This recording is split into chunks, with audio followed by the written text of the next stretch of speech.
Hello hi, मी कल्पना तिडके या recipe मध्ये मी आपलं स्वागत करत आहे।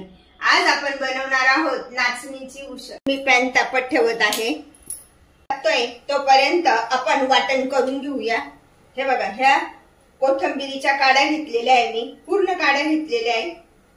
त्यानंतर आल्याचे 3 तुकडे घेतलेले, लसूण घेतलेला आहे, साधारण 5-6 पाकळ्या लसणाच्या घेतल्या आहे आणि ओलं खोबरं। याचं आपण पाणी न टाकताच प्रथम वाटण करतो। पाणी न टाकता त्याचं वाटण केलंय। आता थोडंसं पाणी टाकून पुन्हा एकदा छान पेस्ट करून बनवू।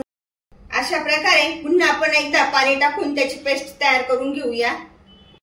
तर त्यामध्ये मी साधारण 1.5 ते 2 चमचे तेल टाकून घेत आहे। तेल तापलंय, त्यामध्ये टाकून घेऊया पाव चमचा मोहरी,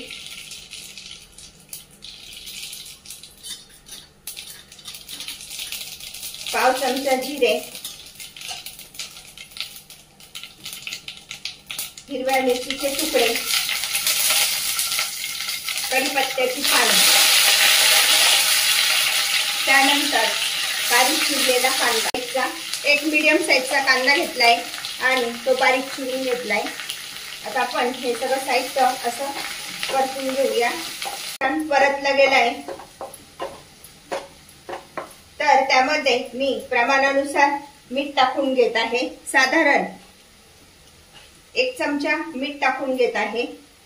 त्यानंतर त्यामध्ये हा 1 टोमॅटो घेतलाय, तो पण आपण चांगला परतून घेऊया।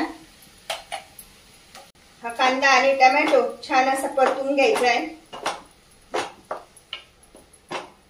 अशा पद्धतीची ही नागली मी रात्रभर पाण्यामध्ये भिजत घातली होती आणि त्यानंतर अशा पद्धतीचे मोड आलेले, बघ किती छान असे मोड आलेले आहे ना।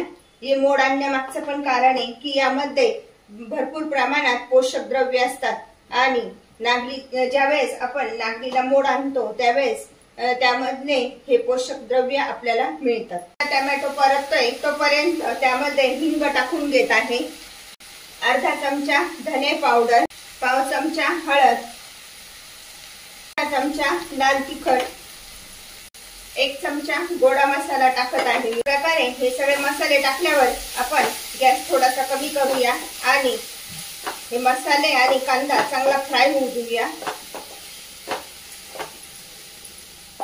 कांदा आणि हे चांगलं परतलं जातंय तोपर्यंत त्यामध्ये आपण हे तयार करून घेतलेलं खोबरं, लसूण, आल्याचं जे वाटण आहे ते पण त्यामध्ये टाकून घेत आहे, म्हणजे त्यामधला कच्चेपणा कमी होईल।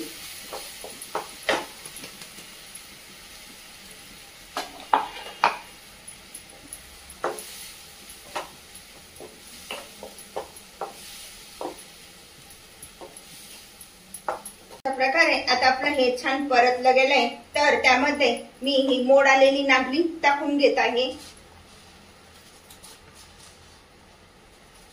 नागली ही अतिशय पोषक अशी समजली जाते आणि ही तिची पोषकता वाढवण्यासाठी आपण तिला मोड आणून घेतोय। नागलीचं सत्व हे आपल्या शरीरासाठी खूप उपयोगी असतं। नागलीमध्ये भरपूर प्रमाणामध्ये आयर्न, कॅल्शियम असते। हे बघा, अशा प्रकारे आता आपण हे सगळं साहित्य असं टाकलंय, तर त्यावर आता आपण झाकण ठेवूया। आता आपली नागली छान अशी हे झाली, एकत्र झाली, मस्त दिसायला तर बघा किती छान दिसते ना। त्यामध्ये आपण जे वाटण तयार केलंय तर ते थोडंसं टाकून घेऊया। ते भरपूर प्रमाणात व्हिटॅमिन असल्यामुळे आपण अशा वेगवेगळ्या पद्धतीने ही नागलीचा उपयोग करू शकतो। बघूया आता आपली उसळ कशी झाली आहे ते। वाव, मस्त एकदम दिसतानाच किती छान दिसतेय ना, एकदम मस्त दिसतेय ना। शिजली का बघूया। वाव, मस्त झाली ना, एकदम छान शिजली पण आहे।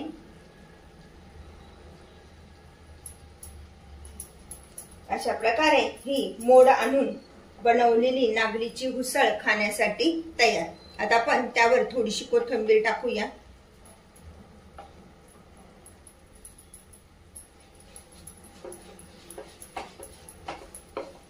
नाश्त्यामध्ये आपण हा असा एक प्रकार खाऊ शकतो।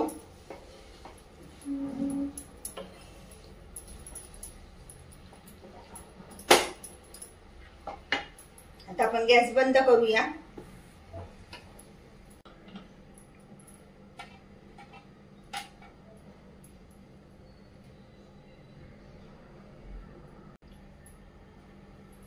मोड आणून बनवलेली नागलीची उसळ खाण्यासाठी तयार।